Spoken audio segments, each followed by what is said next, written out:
I'd like to welcome all of you who've chosen to take time out of your busy days to join us for our careers and cases in veterinary medicine. Today we have Dr. Brandy Kastl here from Kansas State University College of Veterinary Medicine. She's addressing us on her favorite topic of clinical pathobiology. She has some very, very interesting stories to go along with this and some great images. So let's take a look at Through the Microscope. Go ahead, Dr. Kastl. Thank you. I'm going to go ahead and get this share screen going again. So again, thank you all for coming, and thank you all for wanting to look at some of these cases. So I'm going to give you a little bit of an introduction to myself here. Let's see if we can get this to work. So my name is Brandy Kastl, and these are my lovely 3 children who I love more than anything in the world. You're going to see their photo in the background of Zoom. If you look, you can see them behind me. And right now I have a couple of cats. This is Helix, and Helix was diagnosed with heart failure just this weekend, but he's 19 and he's doing well, so I'm very happy. And this is my buddy Magnus, who is a really wonderfully handsome and affectionate cat. He acts more like a dog. He's wonderful. My kids love him. So a little bit more about my background. I'm actually originally from a town outside of Tulsa called Sapulpa, Oklahoma. So that's where I'm from originally. I ended up going to undergrad and veterinary school at Oklahoma State University. I stayed at Oklahoma State after my veterinary degree, and I completed a 1-year internship in medicine and surgery, small animal medicine and surgery. And then I stayed at Oklahoma State for a little while longer and worked for a short time in their community practice service, which is basically your general practice, like you would take your dog to the vet for vaccines or illness or anything like that. I practiced in Tulsa for VCA practice in Tulsa. I practiced there for about 5.5 years before I came here to Kansas State to complete my clinical pathology residency. So my training in clinical pathology is in addition to the veterinary medicine and my doctor of veterinary medicine training. So it's a specialty within veterinary medicine. And I was also fortunate after finishing my residency that a position was here available for me on faculty. So I was able to stay here on faculty, and I do love living in Manhattan. So it makes me very happy that this position was open. So today I really want to introduce you all to veterinary pathology as an option or something that as a career path within veterinary medicine. And we kind of work behind the scenes since we don't see clients and we don't see animals on a daily basis. We're kind of behind the scenes doing a lot of work. And so I wanted to expose you guys to some of what we do. So veterinary pathology essentially is the study of disease processes in veterinary patients. We do have a lot of crossover with human patients. So that's the translational medicine arm of that, where a lot of disease processes in animals mimic those in humans. They're not identical, of course, because not every species is different, but there are some similarities between there. So what do veterinary pathologists do? So we're involved in 3 arms, essentially, of what goes on. The first one is disease diagnosis, and that's really where my job lies. So we do a lot of the testing and sample evaluation at diagnostic laboratories. So again, my position is at the veterinary school, but I'm within the diagnostic laboratory department. So that's where I work. So most of what I do every day is to see the cases that get submitted to me by veterinarians. Then I'm going to move my Zoom just a little bit so that I can look at the camera more directly for you guys. Okay. The other thing that we veterinary pathologists are really actually pretty heavily involved in is drug discovery and development. So the process of getting medications to market can take decades sometimes whenever we're trying to get something that's safe and effective. And it takes a lot of research from the time it gets developed to making sure it's safe in animals to making sure it's safe in people. And so veterinarians, veterinary pathologists play a large role in that process, especially whenever they're going through the safety and efficacy in animal patients first. The other thing that we do is research. So I'm working on my master's program right now. So we do a lot of research talking about how do these disease processes work.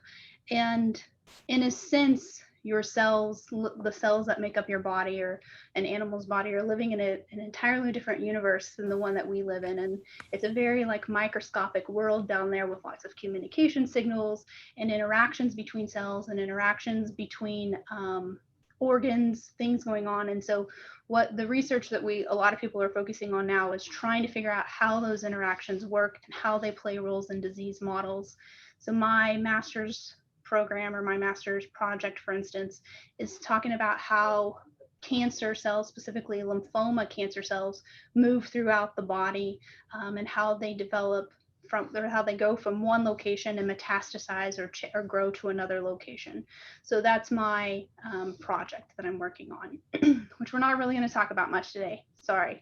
We're going to talk about fun, cool cases. The other thing that's not in this triad for veterinary pathologists, which I think should be added to it, is we teach. So a lot of veterinary pathologists work in academic institutions, which would be something like a university. And teaching is part of our mission. It's part of what we do. For the most part, we have some level of teaching in our appointments. So this is teaching veterinarians or veterinary students about clinical pathology or disease processes. This is teaching other residents. So that's also a large portion of my day-to-day, is teaching other residents or training other residents who are veterinarians to become clinical pathologists. And then outreach, which is kind of the similar here, where we come through and we talk about what our job is. So that's not included, but I think that's a big part of what we do day to day. So just wanted to give you guys a few examples of what veterinary pathologists have been able to accomplish in the world. And even if they're not getting a lot of PR or press for what they've done. So, veterinary pathologists were responsible for recognizing West Nile virus in the United States. And West Nile virus causes, it's mosquito-borne, and it can cause neurologic disease. In horses particularly, that's who we see it in often. They've been on space shuttles, which is also really awesome. I have zero desire to go up into space, but some of, that's an option if that's your thing. There's a lot of veterinary pathologists who work in environmental cleanup and stem cell research. So basically, as a veterinary pathologist, especially if you have a concurrent PhD in research, the doors are wide open for anywhere that you want to go or anything that you really want to do in terms of being involved heavily in scientific advancement. It's unlimited, and really they need a lot of veterinarians to enter a lot of these fields, because the way we approach problems and the way we approach species differences is different than a lot of human or MDs will, or human physicians or MDs will approach that. So the options are out there for careers. So as far as veterinary pathologists go, we have two general types. We have the anatomic pathologist, and their job is to, for a large part, especially if they work in a diagnostic laboratory, is to perform necropsies. And necropsies is essentially autopsies. And then they'll take those tissues that they do and they'll look under their microscopes at their lesions and kind of get some answers for what you're dealing with. I tried to keep the gross pictures to a minimum in this because I have no idea who is going to be attending and how grossed out some of you may be. So sorry, I'm leaving the gross ones out. I'll give you fair warning. There is one that I covered up, but I'll give you guys fair warning for this. So that's more of what an anatomic pathologist is going to do, necropsies, and then the slide work afterward. Clinical pathologist is a little bit different. So anatomic pathologists, not always, but often are dealing with animals after they've already passed. So they're doing post-mortem diagnostics. Clinical pathologists are doing antemortem diagnostics. So it's usually going to be before they've passed. So a good portion of what we do is laboratory testing management. So if you get blood work from your dog, or your patients or anything like that, and you send it out to a lab, that's a big portion of what we're going to do. We're making sure that those analyzers are working appropriately, that everything is functioning correctly, and that the results that your veterinarians are getting are accurate. And they need accurate results in order to get an accurate diagnosis for your pet. So that's one arm of what we do. The other thing we do, which is this is what I spend most of my day doing. This is not me in this picture, by the way, but spend most of my day doing is looking at slides or samples that have been mailed into me from, again, for the most part, animals that are still alive. And we get lots of different samples that we can look at under the microscope. And I'm going to show you on the next slide kind of what that is. So because I'm a clinical pathologist, we're going to focus on what I do day in and day out in terms of doing diagnostics for that. So a couple of, oh, yep, this is the slide that says, hey, we're focusing on veterinary clinical pathology. So again, most of the testing before the animals passed away. So let's talk about some of the samples that we may get. So we get a lot of fluid samples from patients, and that's probably the number one thing that we see is all the different bodily fluids. We can evaluate them through our analyzer machines and look at different chemical profiles or substances, proteins, enzymes. We can look at all of that in a bunch of different fluids. And then we can look at the cells under the microscope. And that's also my actually most favorite thing is looking at cells under the microscope. So different things that we can get. For sure, blood. So we can get, if you get blood samples from your patient, we're going to get a lot of those blood in, and we're going to look at a couple of blood samples today as well. We can get urine samples. So this is a veterinarian who's taking a sample directly from this cat's bladder, and they're using an ultrasound probe to confirm that this needle is inside the bladder, and they're pulling urine from the bladder in that case. We can do abdominal fluids. So we do a lot of abdominal fluids in horses in particular. So the changes in the cell types and the protein and the components of the fluid in the abdomen, especially in horses with colic, change. And so we can collect that fluid and we can help veterinarians get a diagnosis of what's going on with their patient and decide, do they need to take this horse to surgery? Can it be medically managed? What do we need to do? Okay, so heads up. The next image is going to be a little bit gross. So if you're squeamish about eyeballs, maybe look away, okay? Because eyeballs tend to be a thing for some people. One of the other fluid types we can get is ocular fluid. So this is a cow. This cow is anesthetized. It has been numbed. So this cow can't feel this, but we can collect ocular fluid and test it for different electrolyte values. We can look at the cells in there. We can do similar things in that case. Is anybody squeamish about eyeballs? Anybody in the room? No? Okay, good, because we're going to have more eyeballs coming up.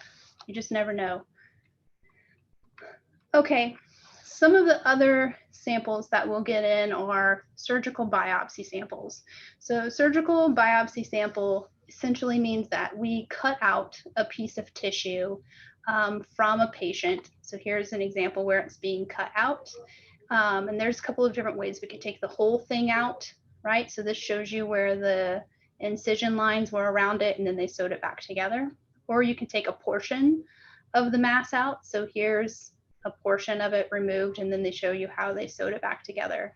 So that's a surgical biopsy. So we're going to take out an entire chunk of tissue.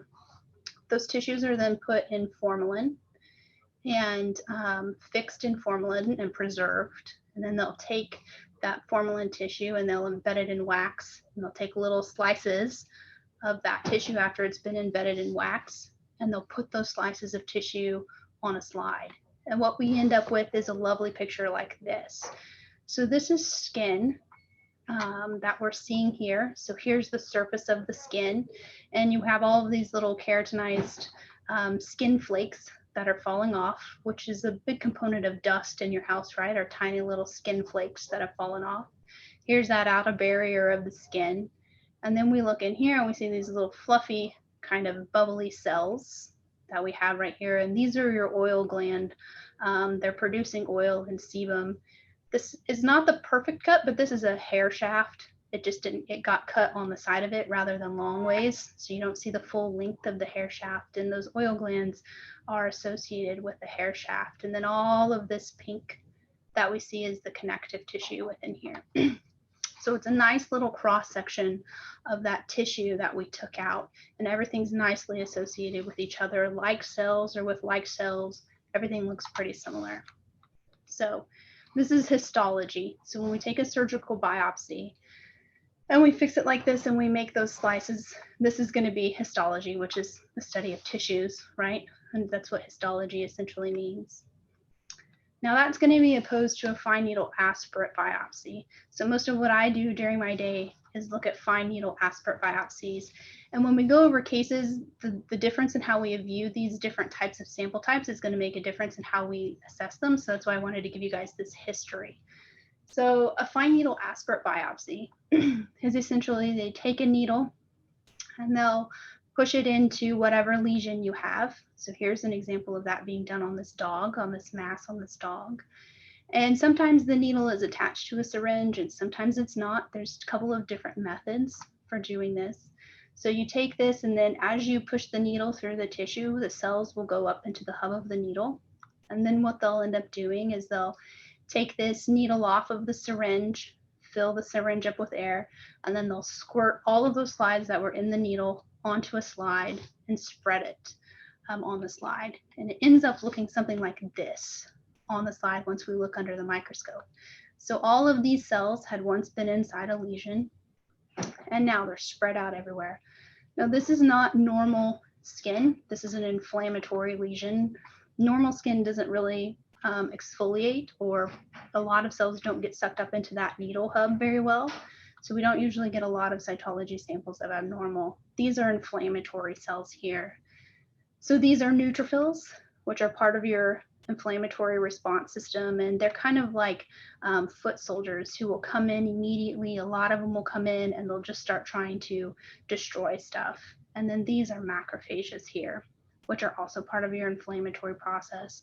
And their job is to eat things up or wall off large things that can't be eaten up. They'll wall them off for you. So whenever we have all of these cells sprayed out on a slide, this is cytology. So this is most of what I do during the day is cytology rather than histologic samples. So I do cytologic samples. Just to kind of, again, give that comparison between these two sample types, I like to think of histology as you found a fossil and the dinosaur is perfectly intact, right? Like, look, all of the scapula are where they're supposed to be. The vertebrae are lined up where it's supposed to be. Everything is associated with where it's supposed to be at. It's in the right location. We can see how everything associates with each other. It's very easy to see that this is a stegosaurus, right? There's probably some fancy dinosaur. This is my favorite dinosaur, by the way, when I was a kid. Stegosaurus, my favorite one. That's opposed to cytology, where everything kind of was shaken up and thrown out on the slide. So that's like finding a fossil like this, where you know there's bones, right? There's clearly bones in here, but they're all mixed up together. They're not articulated like they were. And you kind of have to put together in your brain a story of how each of these different pieces go together. So you can see sometimes is the key word, sometimes but not always, this is going to be an easier way to get a diagnosis. And sometimes, again, but not always, this is going to be an easier way to get a diagnosis, and it depends on the case. All right.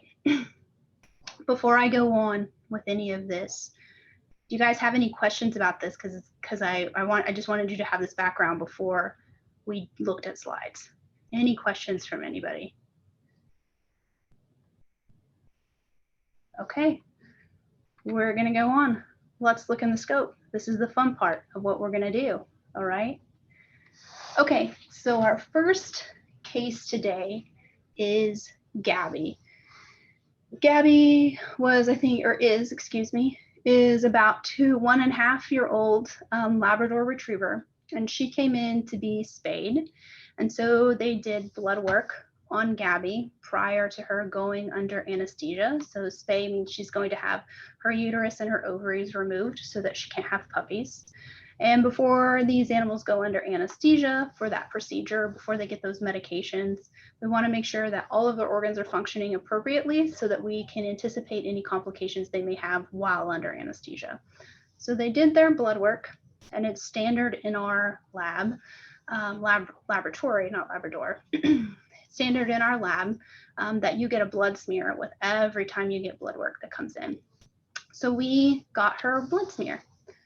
So now I'm going to change you guys over to look at the live stream of my microscope for what we have going on. All right, put my glasses on so I can see what's going on over here. So this is Gabby's blood that we're looking at, and we have all these little orange guys down in here are the red blood cells. So they're responsible for carrying oxygen. That's their whole job. They're just big old sacks of hemoglobin carrying oxygen around the body. And then we have all of these purple cells around in here as well. And these purple cells are your white blood cells. Let's go take a, I'm gonna go over to the side here to where everything's a little bit thinner, and we'll go closer. So we've got a couple of different types of cells in here. Let's make this a little bit brighter. Let's see if this camera will allow us to do that. So we have this guy here, which has a round nucleus. This guy's a lymphocyte. Lymphocytes are responsible for making antibodies. So you have B lymphocytes and T lymphocytes. So they're responsible for making antibodies. The B lymphocytes are. T lymphocytes are responsible for telling your macrophages what to do whenever you have an immune response. And then we have this guy, and he's got kind of this, we'll go take a little bit of a closer look. He's not a very common cell. I like to call all my cells fellas, just so you know. I don't know why that is, but all cells are fellas or guys to me, unless they're extra beautiful, and then I call them girls, then they get a girl name. So who knows why that is, why we do the things that we do. So this cell here is really nice. So he's got this nucleus. It's almost like a ribbon. So the nucleus is where all of your DNA is, and here's its cytoplasm. It's kind of a purple hued cytoplasm, and then there's got these purple dit dots in here. So, or these are granules within the cytoplasm. So this is a basophil, and basophils are responsible for a lot of allergic reactions. So when you have parasitic infections, or when you have like allergic or anaphylactic infections, you'll see a lot of basophils in the bloodstream. So this is a clue when we start to see many of these that we should start looking for something parasitic or potentially inflammatory. Here on our red blood cells, you can see all these white circles. This is a drying artifact. So sometimes whenever the cell doesn't dry up properly or cover slip doesn't cover slip properly, you can get these little clear circles. There's nothing wrong with these red cells. It's just an artifact that we can find. The other thing we have in this image are these little purple dots down in here. These are our platelets. So platelets are responsible for clumping or blood clotting within there. So now that we know we have this basophil in here, I'm gonna take you back further out. And we have blood, and we're gonna try to make sure that we don't have potentially any parasites in Gabby's bloodstream. And spoiler alert, she does have parasites in her bloodstream. I'm going to drive us over to where one of them is already. Let's see if we can find it.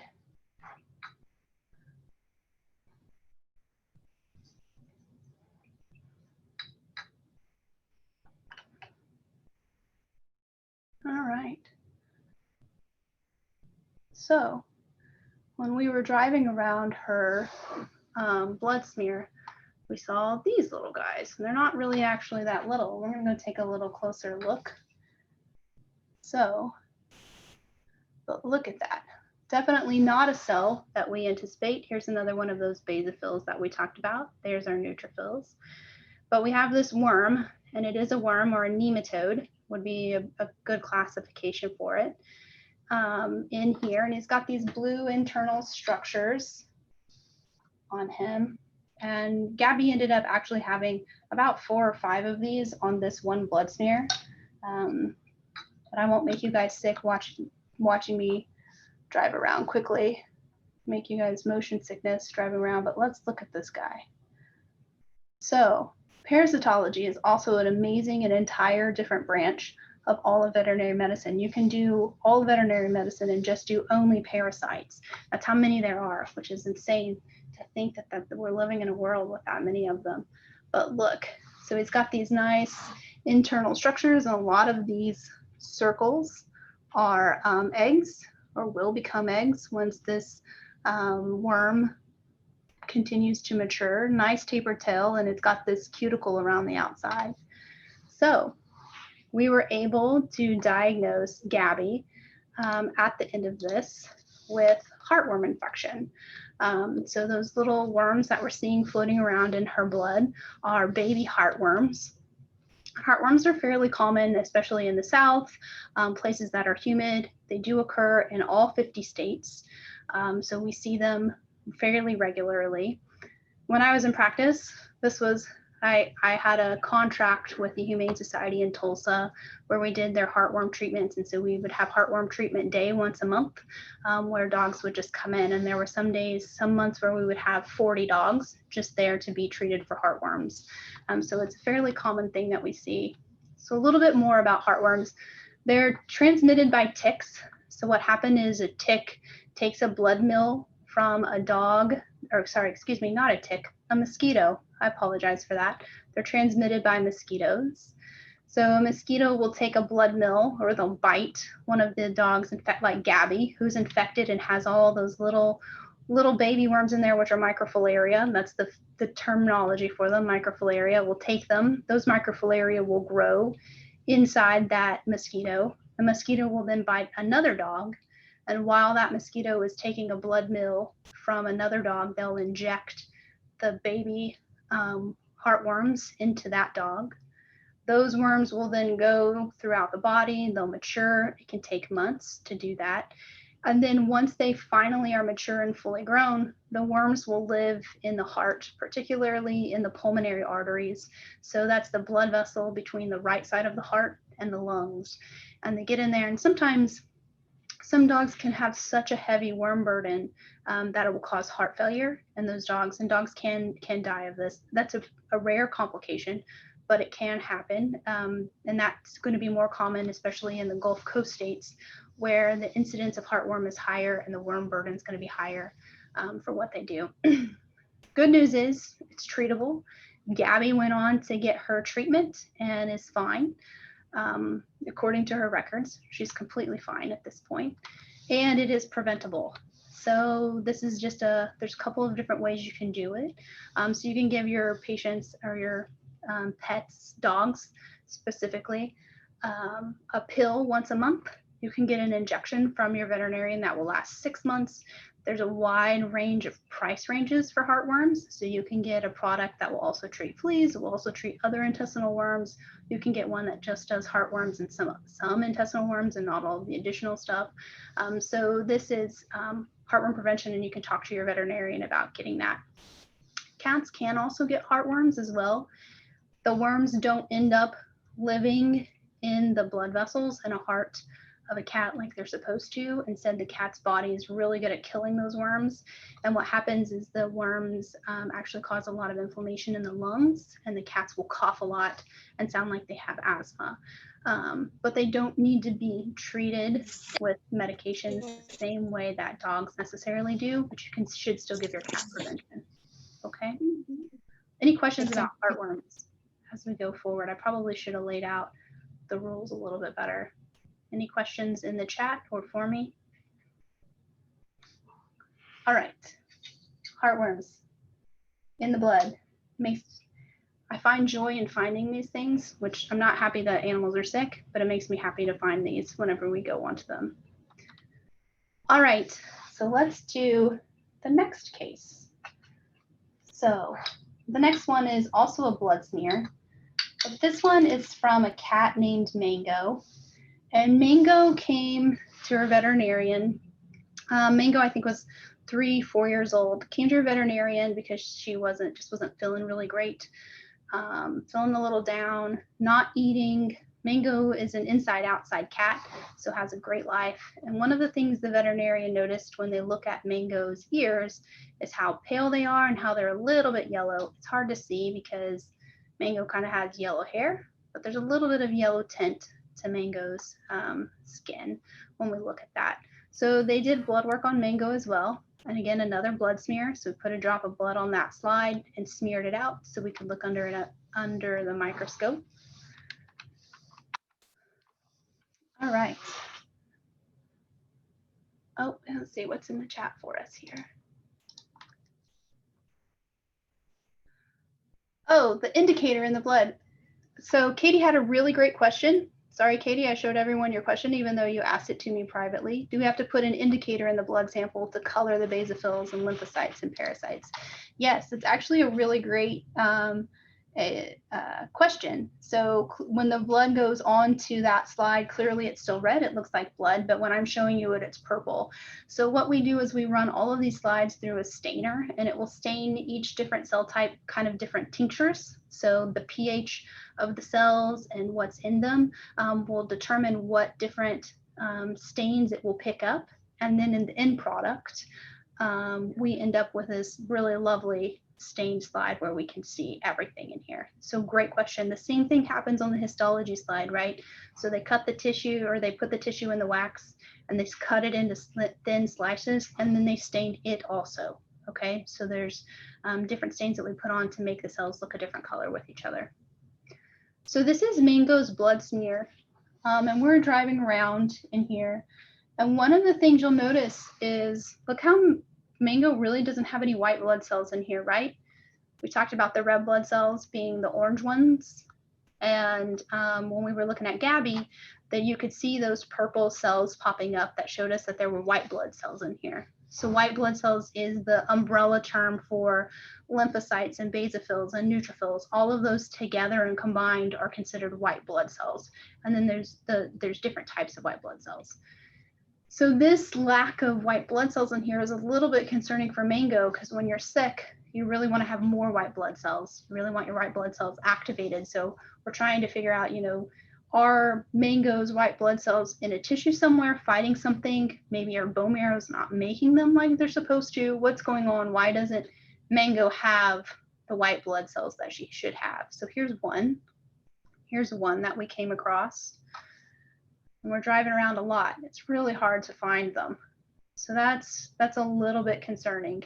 I'm going to get out here to the edge, and hopefully I can find it quickly, but there's something on the edge of the smear that I wanted to show you guys. So whenever you put the needle through the skin to get to the blood vessels in the cats or dogs or anyone, sometimes you'll pick up some skin cells. So that's what these big blue ones are. Remember we talked about the flaking skin on the surface when I showed you that histology example of the skin.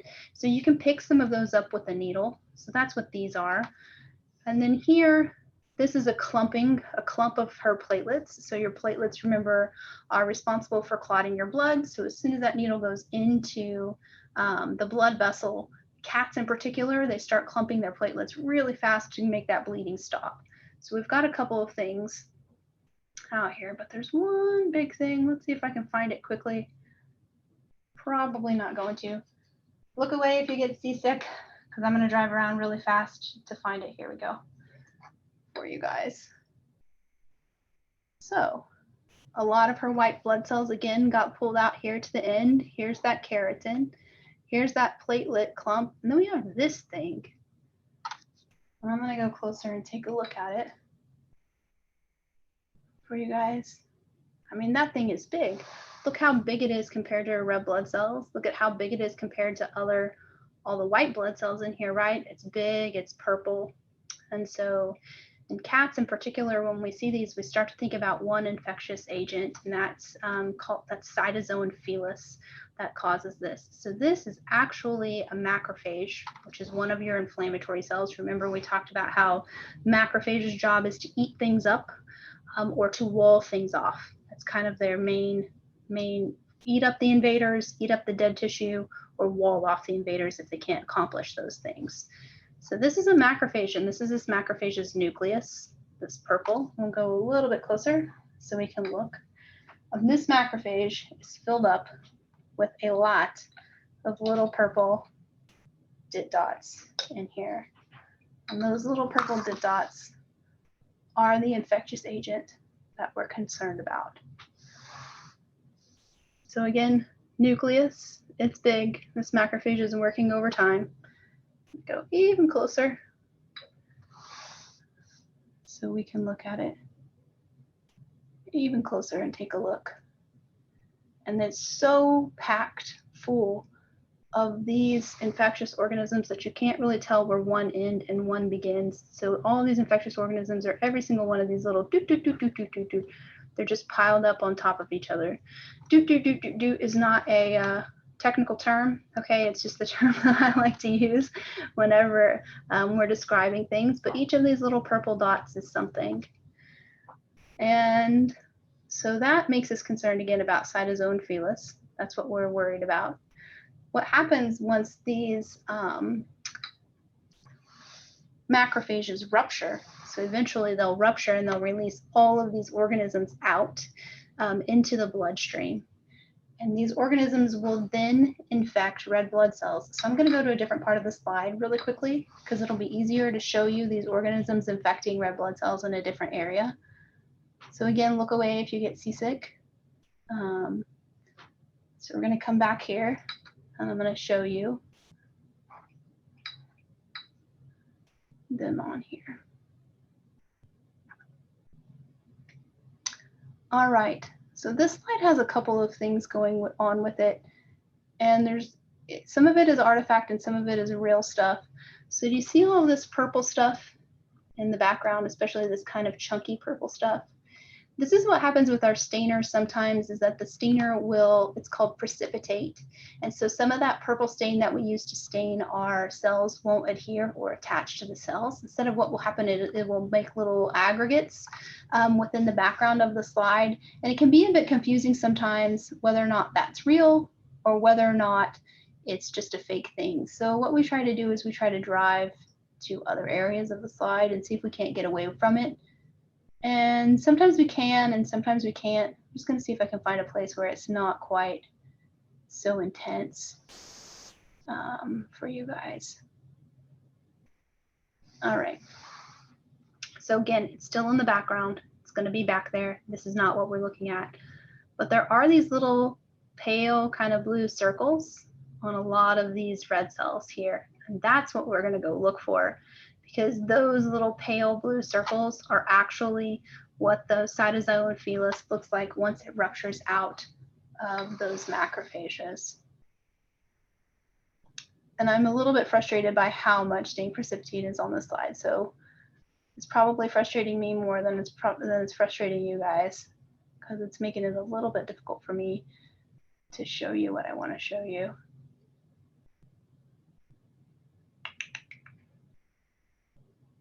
Frustrating.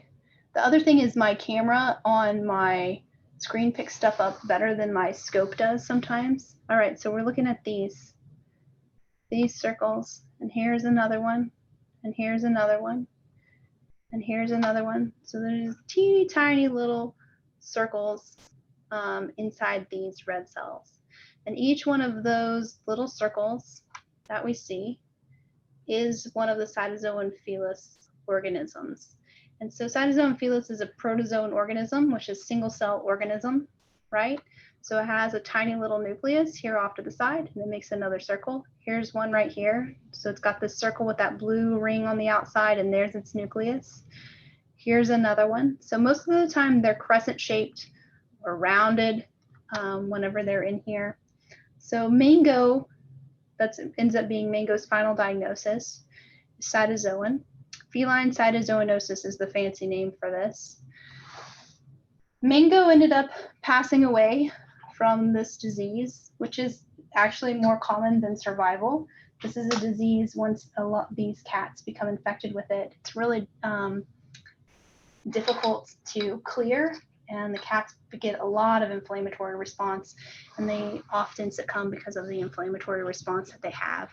Their fever is very, very high, and it's difficult to get them past that initial stage. So we have some other tissues to show you because it's everywhere in the body, not just in the bloodstream. So this is an aspirate where we fine needle biopsy, aspirate biopsy, right? Where we take a sample, put a needle into her spleen, and then we pulled the blood and the sample out from her spleen. And in the spleen, we see all these big cells here. So those are those same macrophages filled up with all of those tiny little organisms, those cytozoan felis organisms in there. The other thing that was really interesting about Mango's case is that we actually got a sample of her eye. So I told you guys we're going to talk about eyes today. So if you're squeamish about eyes, I'm sorry. Today is the day where we're going to do a lot of eyes. So when we do an eye cut, we can look at the entire eye. Let's see if I can do this so that you guys can see. If I can get this in focus. All right, so we're gonna do a drive around for the eye so that you guys can see what we're talking about. Okay, so right here, this is the cornea of the eye. So this is the clear part. Okay, you notice there's hardly any purple in here. There's hardly any nuclei. That's the clear part of the eye. So light's gonna travel through that first. And it's gonna come through this area. This is the lens.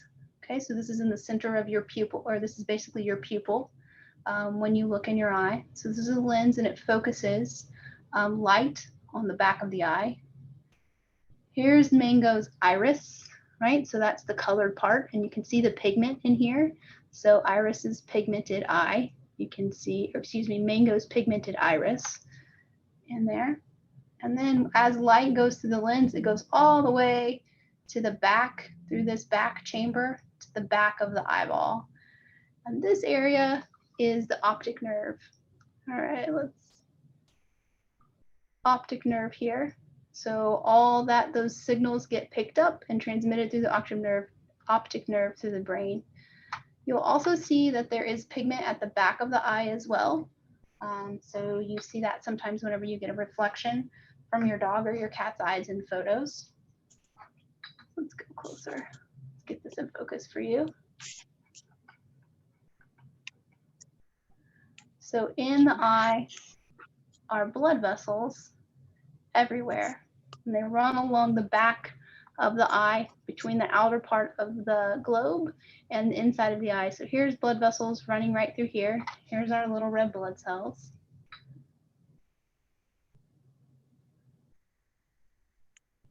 Right? So here's our red blood cells running through this blood vessel in the back, and then we get these big guys again. And here's another one, and they go all the way throughout this whole blood vessel. There's tons of them in here. There's one, and there's one, and those are those same macrophages, just loaded up with tons and tons of those little puroplasms. So I thought this was interesting. We don't normally diagnose cytozoan with in the eye, right? So it's really kind of a cool to see them in there. So Mango, again, final diagnosis is feline cytozoanosis. Well, let's talk a little bit about that. So feline cytozoanosis, this one's tick transmitted. So ticks bite.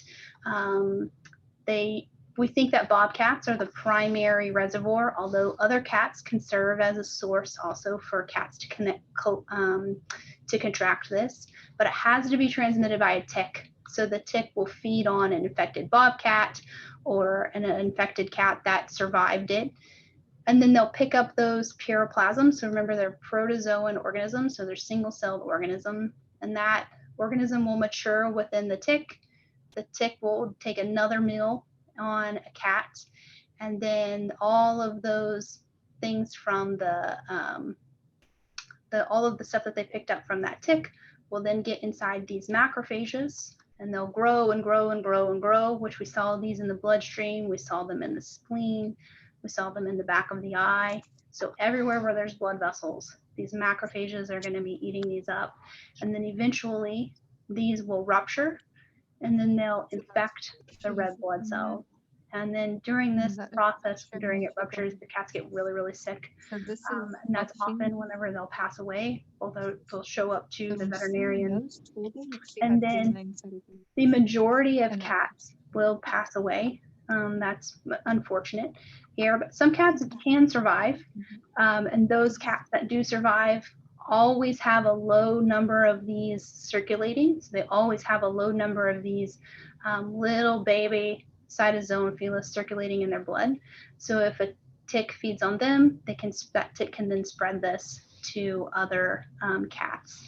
So this is one of the things that we see. This usually happens in early spring to early fall. So during tick season, when tick activity is the highest. So the big way to prevent this is to keep all of your cats on tick preventatives. So again, it's monthly prevention, especially if your cat's an inside-outside cat, so that they need to be on some tick prevention so that these ticks die before the cats can contract this illness in there. Does anyone have any questions so far about this one? All right. Let's go on to Bernie. So I told you guys we were going to show you some gross pictures today. So Bernie's case is really interesting. So Bernie is an older Chihuahua, and Bernie got an ulcer on his eye. So an ulcer on the eye means that he got a divot or an abrasion in that clear part of his eye that we see. Let's check the chat. Oh, in terms of the question is about cytozoan from Sophia, is cytozoan spread by a certain type of tick? So yes, there are specific species of ticks. So Amblyoma, Americanum, and Dermis variabilis. And so those are the Latin names for those ticks. But the common names for them are the Lone Star tick and the deer tick. Dermis I believe is a deer tick. I may have that backwards. I'm not. We may need to verify that one. But those are the more common ticks that we have around here. So you're going to see them often for that. All right, Bernie. Bernie got an abrasion in the clear part of his eye, that cornea where the light comes in to get to your lens. And they were trying to treat Bernie's eye with some medications, but Bernie's eye just kept getting worse. So I'm going to show you Bernie's eye. Let's see if I can make that work. So Bernie's eye, this is that abrasion that Bernie got right here. And what happened is you can see his eye's no longer clear. He's got this brown spot in the center. This usually means that stuff is rotting or there's necrosis in this location. He's got these white parts, which usually means there's inflammatory cells coming in. So inflammatory cells are your white blood cells. So neutrophils and macrophages, all of those cells are coming in to fix it. And then this kind of blue hazy color is edema. So edema is just fluid that starts to collect whenever you start to have a lot of cell breakdown or you're not, your tissues aren't functioning well, fluid will collect in the area. And then Bernie also has a lot of redness back in his eye, and you can tell that this probably just does not feel real great for Bernie. So they put some topical sedative or numbing agent on top of Bernie's eye and took a swab of Bernie's eye and then rolled that onto a slide for us to look at. So let's see what we got there. So this is the roll swab from Bernie's eye that we're going to look at. And you can see that we have all of these cells, again, same purple nucleus, just like we were seeing in the blood. And then we have this big branching structure of things, and it's really huge. This thing is. And it should not be there under normal circumstances. So we're going to take a closer look at it. I mean, it's just big. Look how long and connected this is, and it's all interwoven together, and it branches throughout here. So this is what fungus looks like whenever it is growing in tissues. So well, sometimes they're in a yeast form, which is more circular, but this one's a very nice fungus. You can see it's a mat. So basically poor Bernie's eye got infected with this fungus, and it was inflamed and not feeling really great. So this fungus just started growing like crazy on him. You can imagine how that does not feel really wonderful for Bernie. He'd probably like to not have fungus growing on his eye there. But we've got these beautiful images from it. So here's the fungus right here, right? It's kind of got these walls and it branches off from different areas. In certain areas you can see nuclei within the fungus, in certain areas you can't. Here are those inflammatory cells around it. So these are neutrophils growing all around, trying to attack and kill this fungus that's on there. The other thing that Bernie has in his eye, he doesn't just have this huge fungus. Here's the big branches of the fungus growing on him. He also has bacteria. So that's what these little dots are here all around. He's got bacteria in his eye. So he's got two things, fungus and bacteria, growing in that ulcer of his eye. And here's a neutrophil with some bacteria inside of it. So neutrophils, again, are always going around responsible, like they're kind of the foot soldiers. So they're the ones who are going to do a lot of the attacking. Let's get this thing in focus. If I can get this. Put a little bit more oil on this thing. Let's see if it works. But neutrophils do a couple of things to attack cells. First off, they're the most prominent cell type. So they just try to win the game of numbers, right? Where, let's see if we can get this, my camera, my scope to work. Technology.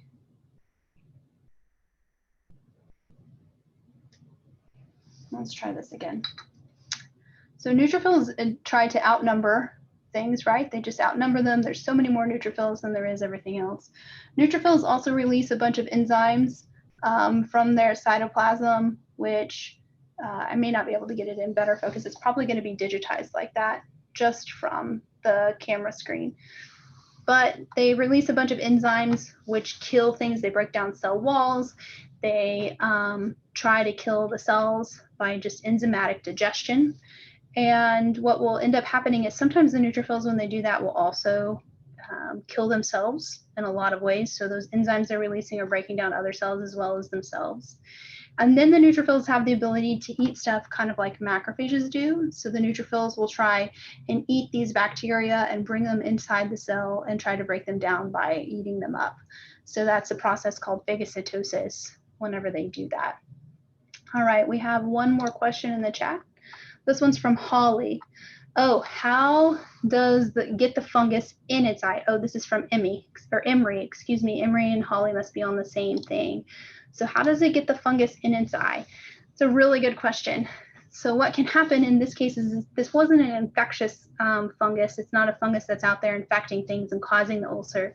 So what can happen is when your skin is already damaged, if the eye comes into contact with bacteria or fungus that there's fungus living all around us right now microscopically. They're living in all over the place. They're in the soil, they're everywhere. So what can happen is whenever a damaged wound or an area comes into contact with a fungus that normally lives in the world, out in the universe surrounding us, is that fungus might set up an environment that's really good for that fungus to grow.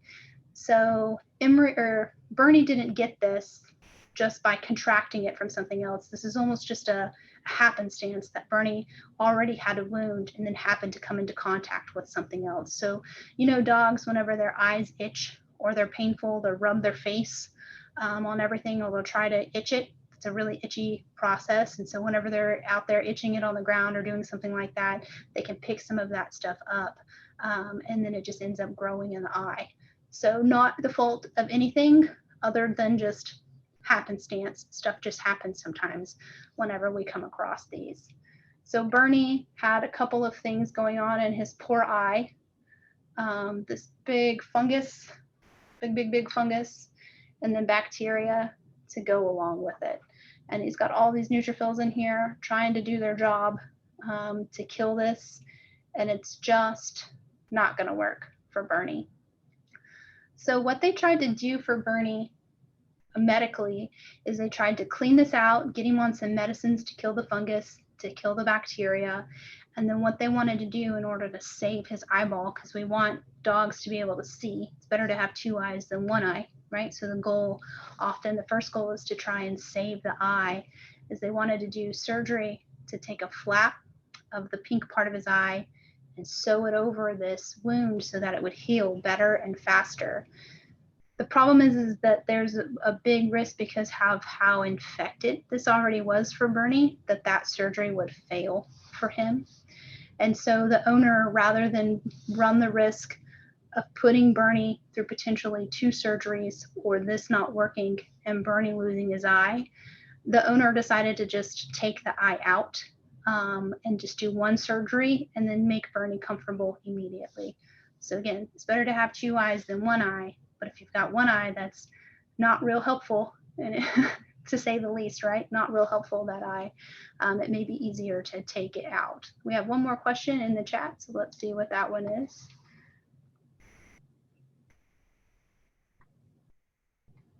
Oh, that's from Martha. Excuse me. Sorry, Martha.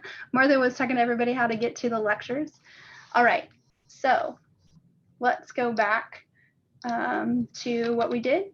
Again, fungal infection of a corneal ulcer.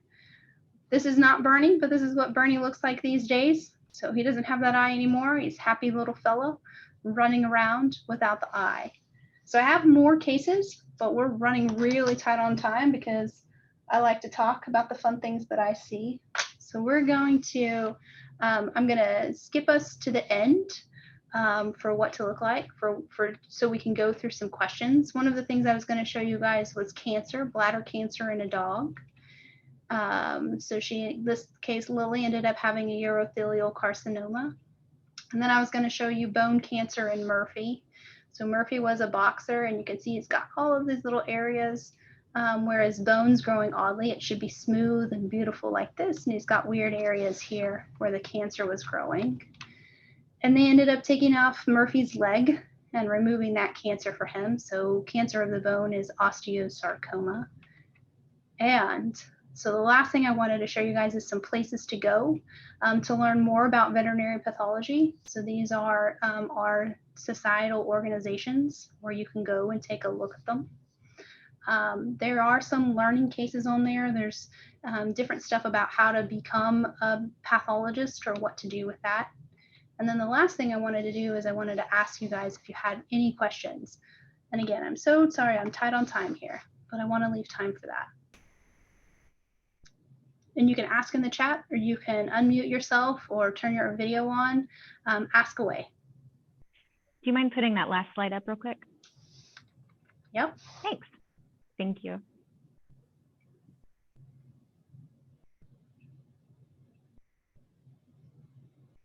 Okay. Looks like no questions. My email address is on. Oh, wait, here comes one. Or something in the chat. This is from Sophia again. Oh, can disease spread from humans to dogs in any of these cases?